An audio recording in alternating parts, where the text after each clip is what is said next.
त्यो आउने सन्दर्भमा जिल्ला विकास समितिका तत्कालीन सभापति रामचन्द्र पोखरेल हुनुहुन्थ्यो। म यही साबिक जामरे गाविसको अध्यक्ष थिएँ।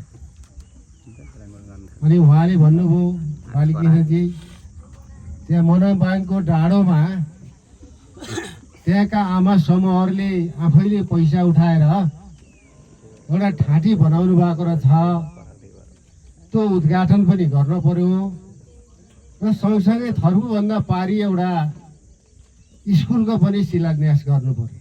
वेदकालिका प्राविधान छ, त्यो पनि शिलान्यास गर्न पर्यो भन्नुभयो। उहाँले मलाई निकै माया गर्नेको कारण के थियो भने म त्यो 49 सालको गाविसको अध्यक्ष 47वटा मध्ये सबैभन्दा कान्छो थिएँ। त्यस कारणले धेरै ठाउँमा मलाई उहाँले लिएर जानुभयो। हामी थर्बुबाट हिँडेर आयौँ। त्यहाँ तल पुरानो पँधेरो थियो, पँधेरो छ अहिले पनि। गाउँ थुप्रै थियो, बाक्लो थियो, मान्छेहरू प्रशस्त हुनुहुन्थ्यो। त्यो पँधेरामा धेरै चाहिँ यहाँका जनजातिका विशेष गरेर गुरुङहरूको बस्ती भएको हुनाले आफ्नो सांस्कृतिक चालचलन अनुसार त्यो रक्सीहरू पार्नु भएको थुप्रै चाहिँ थियो। मलाई त्यहाँ देखेपछि मलाई अलि रमाइलो पनि लाग्यो, अच्छा पनि लाग्यो। हामी हिँडेर यहाँ माथि आइयो। थुप्रै आमा समूहका आमा बुवा दाजुभाइ तथा दिदीबहिनीहरू हुन्थ्यो। उहाँले त्यो बेलामा 1500 रुपियाँ भनेको धेरै ठुलो पैसा हो। तत्कालीन अवस्था 1500 भनियो, तर धेरै ठुलो। उहाँले आफैले उठाएर एउटा पार्टी बनाउनु भयो, उद्घाटन गरियो। बेलुका साँझमा हिँडेर हामी तल झरियो।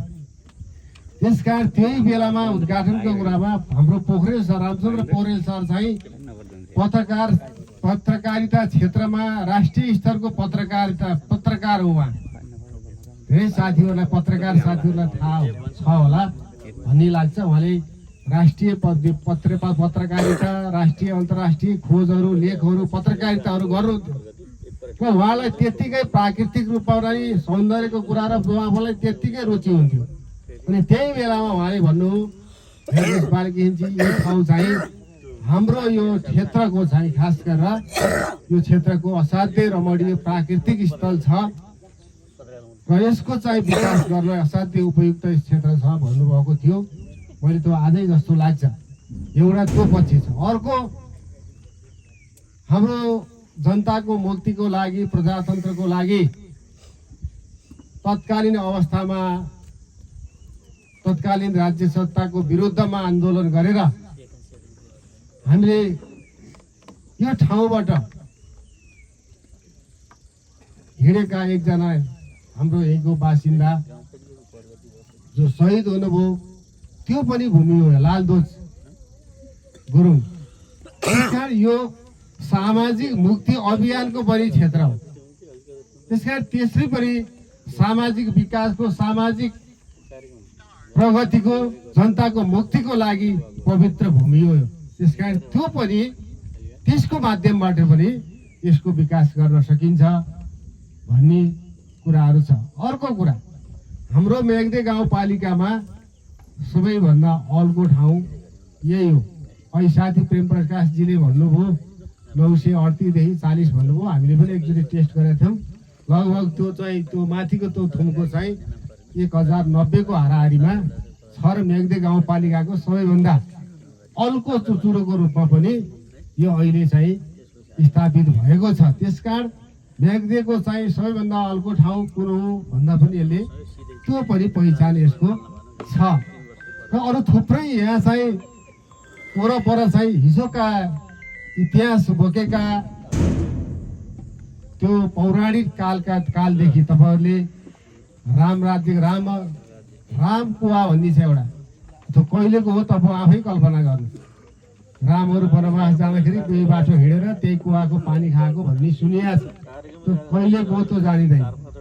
मनोकामना मन्दिर छ, यहाँ पर देखिएको छ त्यो थुम्कामा, त्यसको आफ्नै इतिहास छ।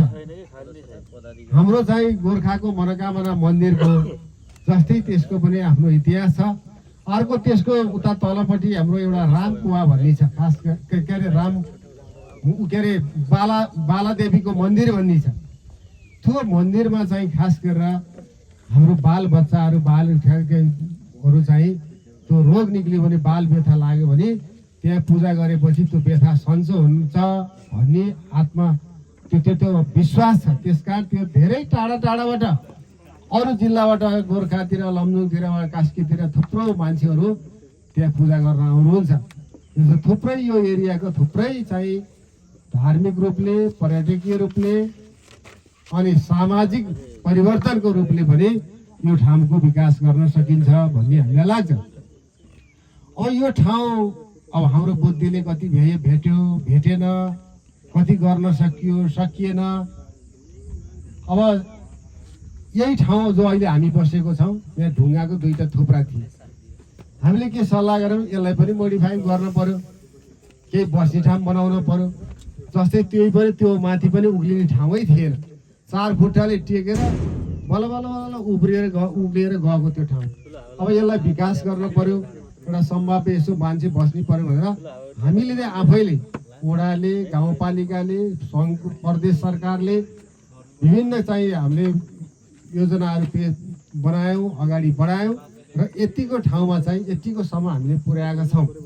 अब यसलाई भन्दा अगाडि लानलाई यो ठाउँको प्रवर्धन गर्नको लागि र यहाँ मान्छे आउनको लागि यो सँगै जोड्ने अर्को एउटा काम चाहिँ होमस्टेबाट हुनसक्छ भनेर हामीले मनोपाङ होमस्टे भनेर दर्ता गरेर कार्य सुरु गऱ्यौँ।